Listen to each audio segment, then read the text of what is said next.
तो धीरे धीरे करके हम आपको बताएंगे कि कैसे आज का आम बजट यानी कि 2026-2027 फाइनेंशियल ईयर का बजट इस बार किस तरीके से खास होने वाला है। संसद में पेश किए जाने वाले आज के बजट देश की आजादी के 77 साल में बेहद खास माना जा रहा है। ये मोदी सरकार 3.0 का तीसरा आम बजट है, या यूं कहें कि केंद्रीय वित्त मंत्री निर्मला सीतारमण आज अपना 9वां बजट पेश करेंगी। नया इतिहास रचने की तैयारी है, लेकिन क्या हम ये भी मान सकते हैं कि जो पार्ट बी होता है, पार्ट ए पार्ट बी, दो पार्ट्स में ये बजट डिवाइडेड रहता है, तो क्या पार्ट बी इस बार पार्ट ए से ज्यादा लंबा होगा? अमूमन ऐसा नहीं देखा जाता है, लेकिन कयास ऐसे ही लगाए जा रहे हैं। लगातार 8 बार देश का आम बजट पेश कर चुकी है निर्मला सीतारमण। पिछली बार हमने देखा था कि कैसे उन्होंने टैक्स एग्जेम्पशन का दायरा बढ़ाकर 12 लाख कर दिया था। यह भी एक ऐतिहासिक चीज थी, लेकिन इस बार माना जा रहा है कि कई ऐसे महत्वपूर्ण फैसले लिए जा सकते हैं जो खास तौर पर एमएसएमई यानी कि मीडियम एंड स्मॉल एंटरप्राइजेस के लिए फायदेमंद हो सकते हैं। तो क्या ऐसा पहली बार होगा कि जब आज यानी कि रविवार के दिन बजट पेश किया जा रहा है? 1 फरवरी आज का दिन है, और क्योंकि आज रविवार है, आज खास तौर पर जो शेयर मार्केट है उसे भी 9:15 बजे से शाम के 3:30 बजे तक खोला जा रहा है। तो बजट भाषण सुबह तकरीबन 11 बजे शुरू होगा। वित्त मंत्री निर्मला सीतारमण अपना टैब लेकर पहुंचेंगी और बजट अनाउंस करेंगी, लेकिन बजट में सरकार का फोकस अर्थव्यवस्था की रफ्तार बनाए रखने का होगा। रोजगार बढ़ाने और इंफ्रास्ट्रक्चर को और मजबूत करने पर उम्मीदें रहेंगी। रेलवे, मैन्युफैक्चरिंग, एमएसएमई, डिफेंस और ग्रीन एनर्जी जैसे सेक्टर्स पर खास ध्यान दिया जा सकता है। टैक्स को लेकर बजट में बदलाव की संभावना कम है, क्योंकि पिछले साल ही इसमें बदलाव किया गया था। जीएसटी में भी सुधार किए जा चुके हैं, इसलिए जीएसटी रिफॉर्म्स को लेकर भी उम्मीद कम है। कुल मिलाकर यह बजट भारत को विकसित भारत 2047 की दिशा में एक मजबूत रोड मैप देने वाला माना जा रहा है।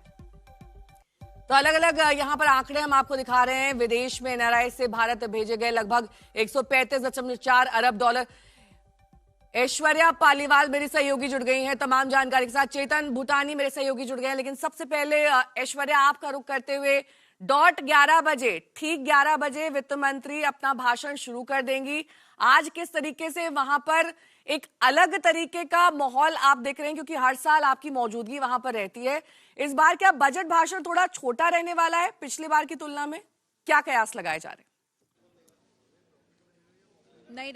नहीं, मुझे ऐसा लगता है कि इस बार का जो बजट भाषण है वो थोड़ा सा ज्यादा लंबा होने वाला है, क्योंकि वित्त मंत्री निर्मला सीतारमण ये भी बताएंगी कि अब तक हिंदुस्तान जो है वो कहां पर पहुंच चुका है, और आगे का जो एक विजन है, जो एक रोड मैप है, उसके बारे में भी चर्चा होगी। देखिए, आप भी जिस तरह से नेहा बता रही थी कि अलग अलग चीजें हैं जिनके ऊपर ध्यान रखा जाएगा। डिफेंस की अगर मैं बात करना चाहूं तो जो हमें इस समय समझ में आ रहा है वो ये है कि डिफेंस के लिए भी इस बार स्पेंडिंग बढ़ेगी। देखिए, ये याद रखने की बात है कि ये पहला बजट है ऑपरेशन सिंदूर के बाद, तो कहीं ना कहीं डिफेंस से जितने भी लोग जुड़े हुए हैं वो लोग भी कई सारे कयास लगा के बैठे हैं कि हो सकता है कि इस बार हम देखें कि बजट में थोड़ा ज्यादा जो हिस्सा है वो डिफेंस के लिए रखा जा सके। एग्रीकल्चर ने, हाँ, वो एक और चीज है जहां पे हम देखेंगे कि किस तरीके से सरकार जो है थोड़ा सा अपने जो पर्स स्ट्रिंग्स है उनको और खोलेगी, क्योंकि कहीं ना कहीं सरकार ये जानती है कि एग्रीकल्चर को भी पुश देने की जरूरत है।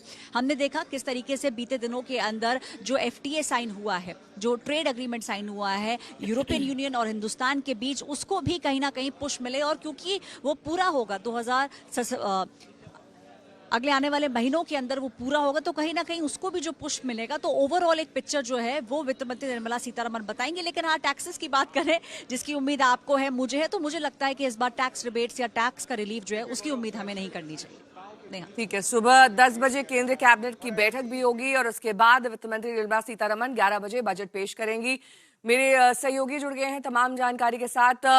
आपसे मैं ये जानना चाहूंगी कि जिस तरीके से बजट को लेकर कयास लगाए जा रहे हैं कि डिफेंस पर फोकस होगा, इंफ्रास्ट्रक्चर में हो सकता है कि स्पेंडिंग बढ़ेगी, एमएसएमईज पर खास तौर पर फोकस रहेगा, उनके लिए टैक्स का सरलीकरण किया जा सकता है, उनके लिए कई ऐसे रिफॉर्म्स लाए जा सकते हैं ताकि वहां पर रोजगार का सृजन हो सके। जी बिल्कुल, देखिए 31% जो है एमएसएमईज हमारे जीडीपी को कंट्रीब्यूट करते हैं, और 48% देश का एक्सपोर्ट एमएसएमईज करते हैं। तो डेफिनेटली एमएसएमईज का हमेशा काफ़ी बड़ा रोल रहा है हमारे भारतीय के आम बजट में। लेकिन देखा जाए अभी भी एमएसएमईज जो है वो टाइटर क्रेडिट, बैंक से लोन लेना, कंप्लायंस इश्यूज और एक्सपोर्ट इश्यूज अभी भी फेस करते हैं। तो निर्मला सीतारमण अपने आम बजट में जो 11 बजे शुरू करेंगे उसमें ये एक्सपेक्ट हो सकता है कि बजट में एमएसएमईज को राहत मिले, स्टैट्यूटरी कंप्लायंस से ईज ऑफ क्रेडिट मिले, ताकि वो आराम से अपना लोन उठा के अपना काम कर सके और एक्सपोर्ट्स में भी राहत मिले।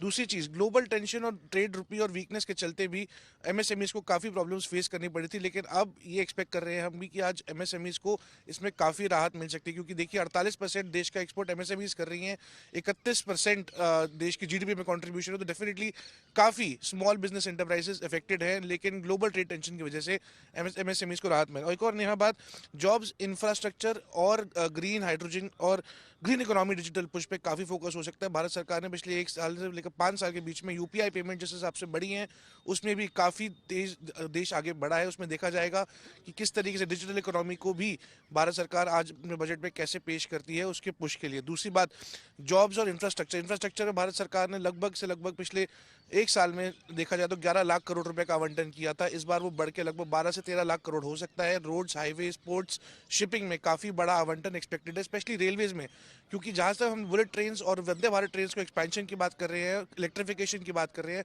तो डेफिनेटली उसमें ज़्यादा आवंटन होगा। बट भारत सरकार पिछले 2 सालों में काफ़ी ज़्यादा आवंटन कर चुकी है। इस बार भी 11 से 12 लाख करोड़ का आवंटन पॉसिबल है इंफ्रास्ट्रक्चर की ग्रोथ के लिए, क्योंकि वही एक बड़ा मुद्दा है। क्योंकि अगर भारत सरकार स्पेंड करेगी तभी प्राइवेट सेक्टर वापस आएगा प्राइवेट स्पेंडिंग के लिए। ठीक है, आप दोनों का बहुत बहुत शुक्रिया इस तमाम जानकारी के लिए।